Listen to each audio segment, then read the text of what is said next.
I Brotherly Love Boxing Show. Caught up with my man Jerome Conquest. What's up, baby? What's up, Greg? What's going on? So what you get ready to do? Man, I'm getting ready to train. It's Friday. You know what I mean? People normally don't be in the gym on a Friday. I was getting ready to say that. 7 days a week. I was getting ready to say that a lot of people don't come in on Friday or they break out early. And you just really getting in here. You've been in here about half with me, but you know, I've been talking your head off. But a lot of people don't come in on Fridays, man. So what's that about? I don't know.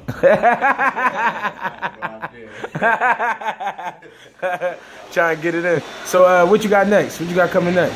What I got coming up next is August 6th. Okay. Down in Bristol on the D&D management card. Okay, Bristol, PA. Yeah. All right, I got you.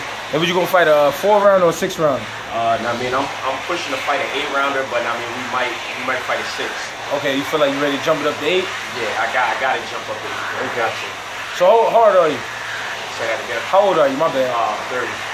30? Yeah. How long you been boxing? Late start. I mean, I've been boxing off and on since I was younger, but never took it seriously. Yeah. I mean, but when I turned 23, former title contender, Tion Kennedy, he asked me to start working out with him. So, it went from me working out with him to, me training to fight as an amateur. Right.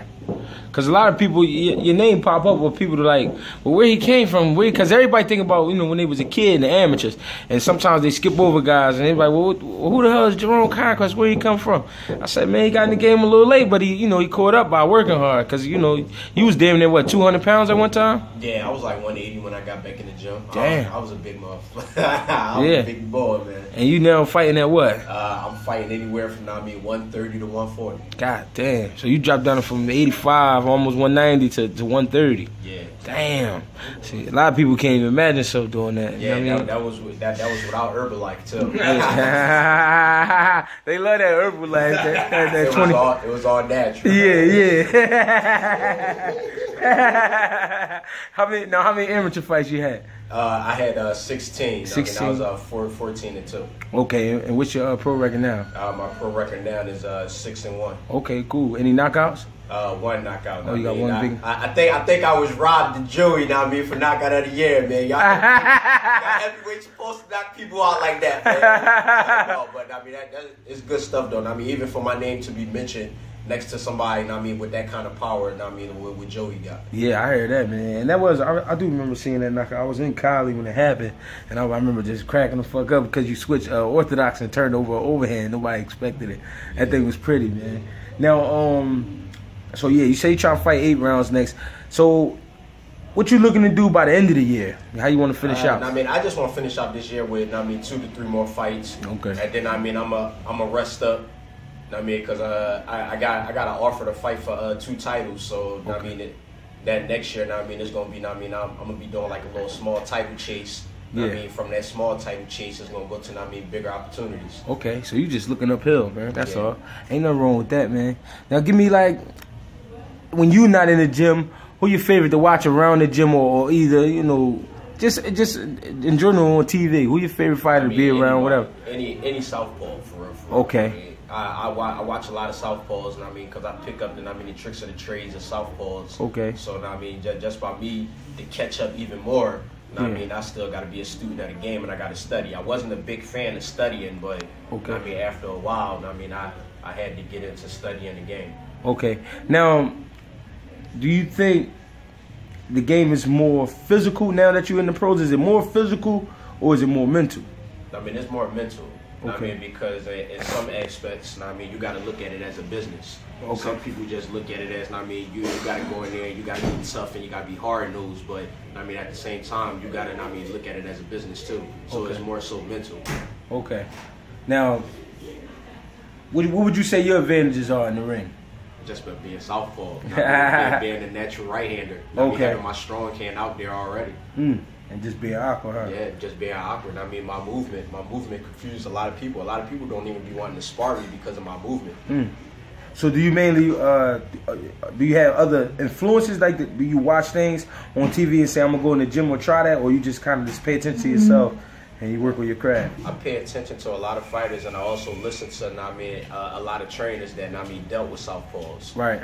And even southpaws themselves, like Calvin Davis. Okay. He calls me all the time and be cussing me out and be telling me, I mean, this is what I'm supposed to be doing as a southpaw.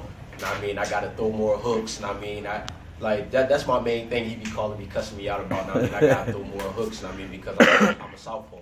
Yeah, and because of fighting an orthodox fighter, you know, a lot of times they carry their left hand low. Yeah. So that's probably why he's screaming about that hook. That's good advice. Yeah, he be screaming my head off. All right, now speaking of southpaws, what would you rank Lomachenko? Man, I rank him very high. I rank him very high right now, probably behind Rigondeaux. I mean, I like Rigondeaux. I mean, just by me, I mean, even by me having to study him when I was helping Tion Kennedy get ready for him. I mean, it's just like so many different things when he can do. I mean, on video, he'll show you one thing, but then in person, it'd be a whole different monster, and I've seen that with my own eyes. Now, all right, let's say a guy like you with your career, you're gonna have to fight and fight hard to get to the top. Lomachenko fought in the amateurs, 300 amateur bouts. They say almost 400 amateur bouts. Do you think it's fair that a guy like that turned pro and then reached the top so early? They allow him to fight for a title shot, his second fight? I mean, I mean, we go back to, I mean, what you asked me, what the advantages are. I mean, looking at things as a business. I mean, he was more so of a business proposition. Because of, I mean, his long extended amateur career. Okay. I mean, it was like he was already fighting without headgear on and everything else, and like the little semi-pro little fights that he was having and all that. So he had the experience, but he just didn't have the experience of fighting over here as a pro. Okay. Yeah, that because I thought that was kind of crazy, but at the same time, I mean, and it's all about who you know. True. It's all about who you know. And I see, I mean, but after watching him, I'm respecting little things about him. I still, even with the Salido loss, I still think he's been, you know, totally tested. Salido just made it an ugly fight, right. You know what I mean, stayed on his ass. But, I mean, I would like to really see him and Nicholas Walters in there, and Jason Sosa, Tevin Farmer, any of those guys. Right. You know what I mean? But he definitely showed me something with the win over Gary Russell. You know what I mean? He did. That's when he really stepped up. To my eyes, I mean, just by me seeing him as a pro, the way how he fought Gary Russell. Yeah, I mean, he dominated. Now at the 130, 135 division, who can you see yourself in the ring with now? I mean, I can see myself in there with, I mean, probably anybody, because just by, I mean, my awkwardness alone, and I mean my will to win, and I mean, I give anybody a problem. And I see that too, cause I know you come sometimes straight from work, man. Come to the gym, and that's hard. And that's hard to do. Straight from work. Some people fall asleep when they wait to the gym and all that shit. I mean, I see you hustling, bustling your way in here. You know what I mean? You trying to do the extra things you can do to get the advantage. You know what I mean? So I take my hat off to you when it comes to that. Now, being a Philadelphia fighter, is that part of the reason why you think you was able to catch up with only 14 amateur fights? 16 amateur fights? The way how I was able to catch up is because the people I surrounded myself around. Yeah. I mean, people like Rasheem Jefferson. I mean, people like yourself. I mean, I work with you on a regular on the pads. I mean, like Fanks. I mean, Big Cat. I mean, Fank. I mean, alone. I mean, like he like my third or fourth ear. I mean, every fight that he attend, I mean, I hear Fank over everybody. Yeah. I mean, like people like Fank just by having somebody like Fank in your corner. I mean, that's pushing you. I mean, other like Wade and Randy definitely. I mean, they the ones that took me on when nobody else gave me a chance. Right. I mean, I came in here almost 200 pounds, and I mean, they just looked at me like, I mean, are you here to work out?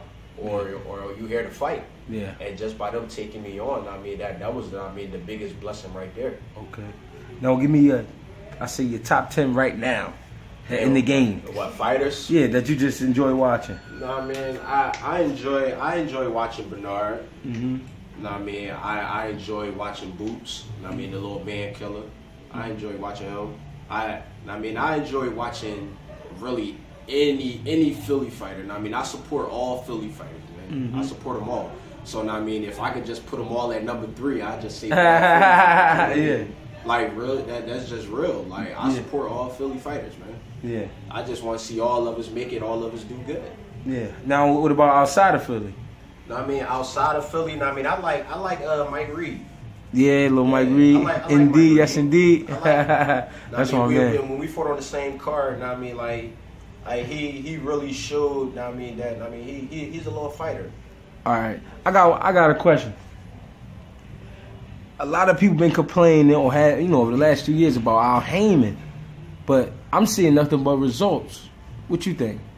I mean, like the way how he moves his fighters is great. Mm-hmm. I mean, he moved like for example, what's damn, what the fuck is his name? Lil Scooter. Oh, Scooter. Yeah, I'm just taking all Philly fighters as an example. Like Lil Scooter. I mean, he mowed Little Scooter along. I mean, like he's a great fighter though. Right. But I mean, the way how he's being moved is excellent. Okay. I mean, he's getting the right fights. I mean, and they not all pushover fights. I mean, it's fights that they put him in there with, and just by his ability and his long extended amateur career, that he should be able to take these guys out within rounds, right.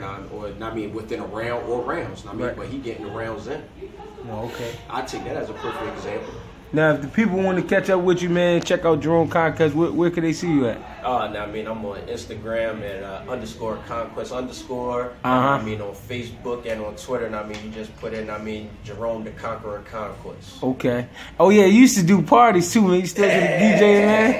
I do parties once in a while. At the time, I remember y'all had the parties popping. When I get time, I still do parties though. All right, man, that's what's up. I'm gonna catch up with you though. All right, man.